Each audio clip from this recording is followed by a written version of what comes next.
E aí pessoal, professor Matheus Martins aqui mais uma vez. Essa é mais uma videoaula de história sobre o tema Guerra Fria. E a partir de agora nós vamos entrar no cenário de estudar sobre os secretários gerais do Partido Comunista da União Soviética. A parte boa da Guerra Fria, a galera do bem, a União das Repúblicas Salvadoras Soviéticas. Então, a partir de agora, tratando só sobre gente boa, só sobre gente do bem, galera do socialismo, do comunismo aí para salvar a humanidade, se não fosse o Ronald Reagan que infelizmente enterrou a União Soviética.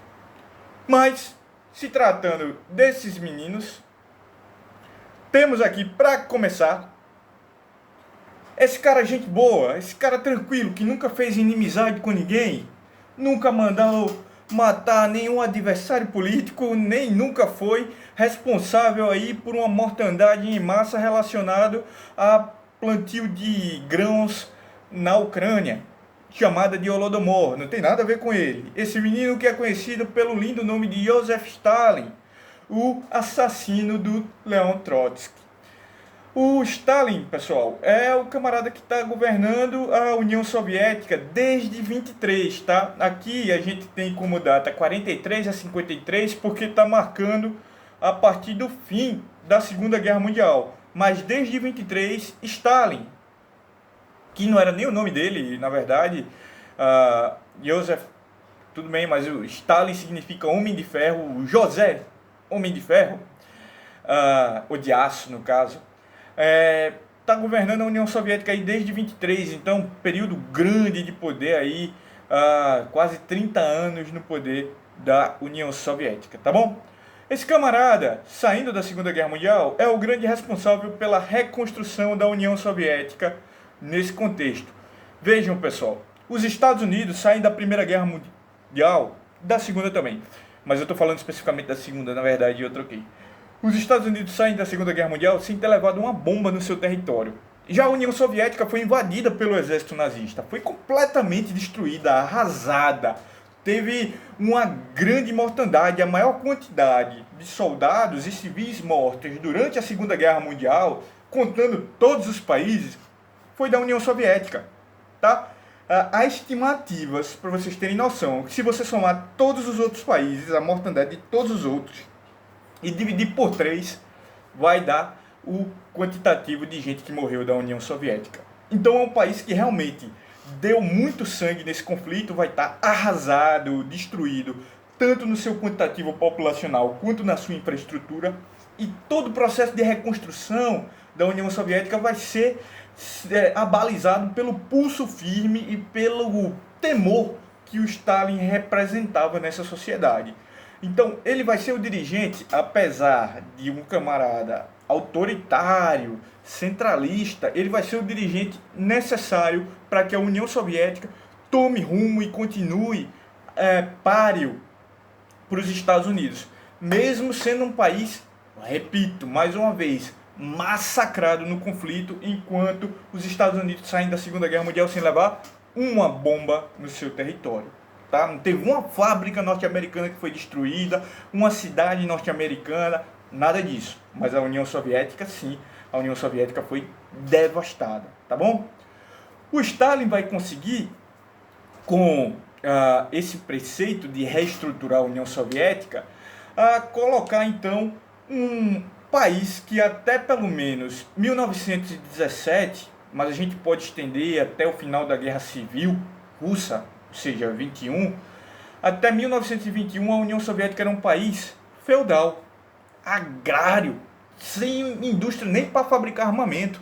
A gente discutiu, quando falou sobre a Primeira Guerra Mundial, que os soviéticos mandavam 3 soldados para uma arma de fogo só. Tá? O que é isso? Porque eles mandavam 3 soldados? Tinha soldado sobrando? Pode desperdiçar a vida, que está tranquilo? Não, pô, é porque só tinha uma arma mesmo. Se tivesse mais, mandava mais. Como é que eu vou mandar 3 soldados com uma arma só? É porque não tem mais arma. Então os caras eram tão fracassados na produção industrial que até arma de fogo eles tinham dificuldade de produzir. Isso eu estou falando de 1922. Esse camarada, num período de menos de 20 anos, pega esse país rural, esse país atrasado, esse país destruído, e transforma numa potência industrial. Transforma esse país numa potência armamentista. Em 49, bicho. Pensa comigo. Estamos falando aí de 21, final da Primeira Guerra Mundial, tá bom? De 21 para 41 são 20 anos. 41 para 49, soma aí. Dá o quê? 28 anos, né? Quase 30 anos, vamos arredondar, 30 anos. Em 30 anos ele transformou um país que não tinha capacidade de produzir arma de fogo para o conflito em um país que tem uma bomba atômica. Não é pouca coisa o que o Stalin faz pela União Soviética. Ele transforma a União Soviética em uma potência industrial relacionada a produtos de base, a produção de base, a aço, a produção de gêneros alimentícios. Ele consegue, ao fim da Primeira Guerra Mundial, na medida em que a União Soviética marcha em caminho a Berlim, a tomar a capital alemã, libertar vários países do domínio nazista. E na medida em que ele liberta esses países, ele instrumentaliza as políticas nacionais desses locais a construir aí uma hegemonia nessa região, colocando todos eles sob tutela de governos socialistas nacionais. Então estamos falando aí de República Tcheca, ou na época Tchecoslováquia, Iugoslávia com o general Tito, a Hungria, Polônia, Ucrânia, que é parte da União Soviética, Bielorrússia também, os países bálticos todos ali incorporados à União Soviética, Estônia, Lituânia, Letônia. Então todos esses países que foram invadidos pelo exército nazista, na medida em que são libertados pelas tropas soviéticas a mando de Stalin, vão assumir governos de linha socialista, alinhados à política da União Soviética, a expansão do socialismo pelo mundo, e nesse sentido vão constituir no leste europeu uma hegemonia aí do socialismo de corte soviético. A Alemanha Oriental também pode ser adicionada aí a esse contexto, tá bom? É no governo de Stalin que a gente vai ver aí a colocação de um conflito a nível internacional conhecido como bloqueio de Berlim. A gente já falou sobre o bloqueio de Berlim quando discutimos o governo do Truman, dos presidentes dos Estados Unidos. O bloqueio de Berlim foi simplesmente a ideia do Stalin para acabar com a possibilidade da existência de uma Berlim ocidental, de uma Berlim capitalista no seio do socialismo. Infelizmente, o Stalin teve que ceder às pressões dos países capitalistas dentro dos aliados, estou falando aí de Inglaterra e Estados Unidos, e teve que dividir a capital da Alemanha em duas partes, em Berlim Ocidental e Berlim Oriental. Oriental para os comunistas, ocidental fica para os capitalistas. E tendo dimensão aí de que realmente seria problemático um estandarte do capitalismo dentro do território socialista, Stalin vai adotar uma política de querer quebrar economicamente essa Berlim Ocidental, evitando que cheguem produtos por via terrestre. Então ele fecha todas as rodovias, todas as ferrovias que ligam a Alemanha Ocidental a Berlim e diz: se vira aí Berlim para se alimentar, se vira aí para beber água, o problema é de vocês. E para bancar essa disputa, os Estados Unidos acabam criando uma ponte aérea entre Frankfurt, que é uma grande cidade da parte ocidental, e Berlim Ocidental, para manter essa Berlim funcionando. A gente já discutiu sobre isso, o Stalin acaba recuando, depois há aí uma questão de política internacional por trás disso, o alegato da bomba atômica por parte dos soviéticos. Uma vez que os soviéticos têm a bomba atômica, eles já ficam mais tranquilos na política internacional, não ficam com medo de uma possível invasão à Alemanha Oriental por parte dos capitalistas. Então as coisas se amenizam, o Stalin acaba retirando aí suas forças dessa disputa pela Berlim Ocidental e tudo tende a se tranquilizar. Em 53, esse menino bonito com esse bigode vistoso, cara, queria ter um bigode desse, ele morre no cargo em 53, tá? O garoto garboso vai acabar abrindo espaço para que outro socialista assuma o governo na União Soviética. Esse menino que é o sucessor... Que porcaria, minha caneta caiu no chão. Espera um minuto aqui. Voltei.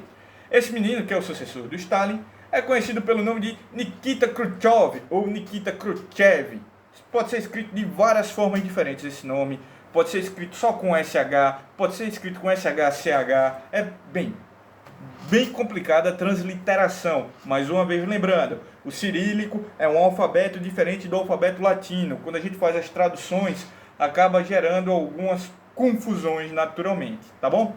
Então o Khrushchev, como vocês queiram, vai ser o camarada que assume depois do Stalin, e ele acaba sendo responsável por um processo que a gente vai chamar de desestalinização das estruturas da União Soviética. Ou seja, ele é o camarada que vai limpar a União Soviética do legado, da herança de Stalin, denunciando o que ficou conhecido no mundo ocidental como os crimes de Stalin. Ou seja, a supressão da oposição política, um governo ditatorial, autoritário, o Holodomor, que é ali a mortandade de vários ucranianos em decorrente de uma política pública de produção de trigo muito voltada para a distribuição de trigo para fora da Ucrânia, ou seja, para o restante dos países que conformavam a União Soviética, deixando a Ucrânia realmente passando fome. Tudo isso vai ser exposto ao mundo pelo Nikita Khrushchev, numa tentativa de colocar a União Soviética no cenário internacional como um país menos autoritário, mais aberto à crítica, mais aberto ao diálogo com o capitalismo, tá bom? Então o Khrushchev ele tem essa perspectiva, ele é um burocrata do Partido Comunista, é um cara que não, em momento nenhum, esteve envolvido ali com a liderança da guerra, não é um militar feito Stalin, nem um líder policialesco, ele realmente vem das estruturas do Partido Comunista da União Soviética, e ele acaba tendo um olhar muito mais de político do que de líder, por assim dizer, do país. Ele é o cara que vai buscar mais negociar do que propriamente fazer a União Soviética progredir. Ele não está interessado em ganhar a Guerra Fria, ele está interessado em manter a União Soviética existindo durante esse período de acirramento dos conflitos. Tá bom? No governo dele, a gente vê a União Soviética progressivamente se industrializando. Um detalhe, só vou falar isso agora, mas é bom porque quem estiver vendo o vídeo do começo talvez não tenha entendido. Por que eu falo em secretários gerais do Partido Comunista? Porque o governante da União Soviética não é o presidente da União Soviética. Não existe presidente da União Soviética. A União Soviética é um regime de partido único, tá? Só existe o Partido Comunista. E o Partido Comunista elege alguns deputados, alguns representantes. E quem toma conta de fato do governo é o líder do Partido Comunista. É o líder do maior partido. O maior partido e único é o Partido Comunista. Então, o secretário-geral do Partido Comunista automaticamente é a liderança política da União Soviética. Cada país que conforma a União Soviética, Rússia, Ucrânia, Bielorrússia, Azerbaijão, por aí vai. Cada um desses tem seu próprio presidente, tá? Interno. Mas esse camarada não tem poder diplomático internacionalmente, nem pode falar por toda a União Soviética. Quem fala por toda a União Soviética é o secretário-geral do Partido Comunista. Beleza? Então, durante o governo do Khrushchev, como vocês queiram, há um processo de fortalecimento da industrialização soviética, que já tinha sido iniciado por Stalin, e agora vai favorecer cada vez mais o que a gente chama de bens de consumo, no lugar da indústria pesada. O que é a indústria pesada, pessoal? É a indústria de base, a indústria que faz aço para as outras indústrias construir maquinário, a indústria que está preocupada em fazer liga de ferro para construir ferrovia, ou seja, os suprimentos mais essenciais da produção industrial de um modo geral. E com o avanço do capitalismo, de um modo bem genérico, os bens de consumo, que são produtos como carro, roupa, essas coisas mais fortuitas da vida, eles tendem a aparecer a nível de mercado global como produtos de interesse dos grupos sociais, engasguei, foi mal, dos grupos sociais de um modo geral, mesmo dentro da União Soviética, que é um país socialista. E para atender essa demanda própria da sociedade, então o Khrushchev vai inverter uma produção que tradicionalmente a União Soviética tem aí uma superioridade em relação inclusive aos Estados Unidos. Ele abre mão de uma produção larga em indústria de base e volta-se para a produção de bens de consumo, que são as demandas sociais que ele crê mais urgente. O Khrushchev é um cara que vai se aproximar, então, muito mais de uma linha social-democrata, mais pró-capitalismo, mais próxima ao capitalismo, pelo menos um capitalismo de Estado, do que tanto o Stalin como os seus sucessores, que a gente vai ver, o Brezhnev, o Andropov, é toda a velha guarda do Partido Comunista, tá bom? Tô falando muito tá bom ultimamente, né? Vou mudar pra tá bem, que é muito diferente. Ó, outra coisa que a gente pode falar. O Khrushchev ele vai adotar políticas muito harmônicas em relação aos Estados Unidos. Ele não é um cara que vai estender muitos conflitos, ele vai ser coetâneo, vai viver no mesmo tempo do governo ali do Kennedy, e ele vai inaugurar uma prática de coexistência pacífica. Vamos existir todo mundo aqui, ó, Estados Unidos de um lado, União Soviética do outro, na paz, beleza? Todo mundo tranquilo. Só que isso tudo vai gerar uma enorme desconfiança, tanto da galera do Partido Comunista internamente na União Soviética, como dos aliados da União Soviética no exterior, a exemplo da China, que começa a se afastar da União Soviética, principalmente por conta do processo de desestalinização, tá? O Mao Tse Tung é um grande fã do Stalin e ele fica, não só fã, né? É um grande amigo historicamente, na verdade. E ele fica um pouco decepcionado com essa política de desestalinização. Outra coisa que a gente pode citar do Khrushchev é que ele tenta expandir a política internacional da União Soviética em direção ao Oriente Médio, já vislumbrando ali a produção de petróleo. Então ele pacta com os países árabes a criação, dentro dessas regiões, de alguns partidos de cunho socialista laico, ou seja, são partidos no mundo árabe, partidos Baath, que a gente chama, o Baath, que professam a ideia de um socialismo mais alinhado a uma ideia democrática, mas que não tem ligação com a religião. Hoje em dia a gente vê o mundo árabe muito dominado por políticos religiosos. Isso tem relação com a contrapartida do ganho de poder desses partidos Baath. Os Estados Unidos, vendo que esses partidos tinham uma aliança muito clara com a União Soviética, vão influenciar e bancar o crescimento de tendências de cunho teocrático, de ligação com a religião, partidos que não são laicos, são religiosos, como milícias mujahidins no Afeganistão, ou até os próprios ayatollahs no Irã. São galera que vai crescer com o apoio dos Estados Unidos para evitar ali o controle da União Soviética sobre o Oriente Médio.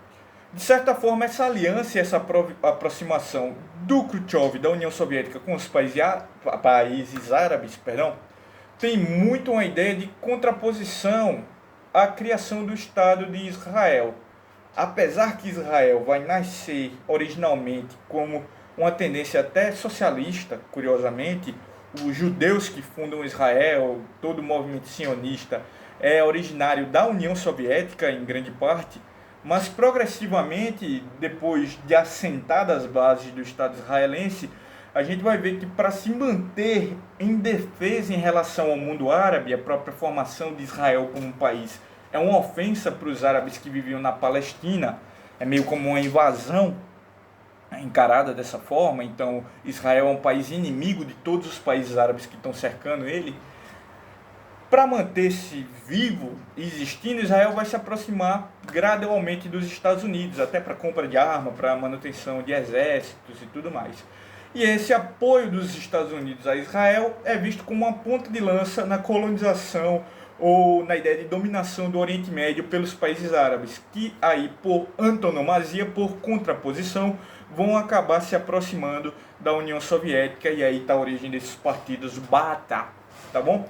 A gente pode falar aí de três países que vão ter partidos Baath no poder durante a Guerra Fria. O Egito, o Iraque do Saddam Hussein e a Síria do Bashar al-Assad, tá? Que é o pai do... Não é o Bashar al-Assad, é do al-Assad pai, que é o pai do atual presidente da Síria, Bashar al-Assad, tá? Bem, durante o governo de Nikita Khrushchev, para rebater a criação da OTAN, Organização do Tratado do Atlântico Norte, que é uma organização militar entre os países capitalistas de desenvolvimento avançado do capitalismo, ou seja, Europa e Estados Unidos, o Khrushchev vai criar a própria aliança socialista, a aliança militar dos socialistas, que é o Pacto de Varsóvia.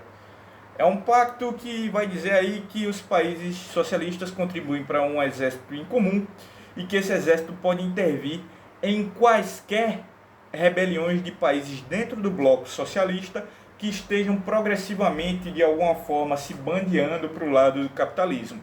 E essa política é testada pela primeira vez com a Revolução Húngara, em 1956, que é massacrada pelas tropas do Pacto de Varsóvia. Tá? O Pacto de Varsóvia passa a retroescavadeira em cima da galera da Revolução Húngara. É durante o governo do Khrushchev também que a gente vai ver a crise dos mísseis de Cuba, a gente já falou quando falou do governo Kennedy, e que vai ser encerrada para o lado dos socialistas, para o lado dos soviéticos, como se fosse uma derrota, uma vez que esses camaradas são obrigados a tirar os mísseis atômicos que estão instalando na ilha de Cuba. Os dirigentes do Partido Comunista queriam a manutenção desse armamento em Cuba de qualquer forma. Tá? E por conta disso, muito do desgosto das lideranças internas do socialismo, o Khrushchev vai acabar sendo deposto da posição de liderança do Partido Comunista e no lugar dele vai assumir um dos grandes governantes da União Soviética durante a Guerra Fria, que é o Brezhnev. Camarada aí muito interessante, que a gente vai falar sobre ele na próxima aula, tá? Valeu, pessoal, até a aula que vem.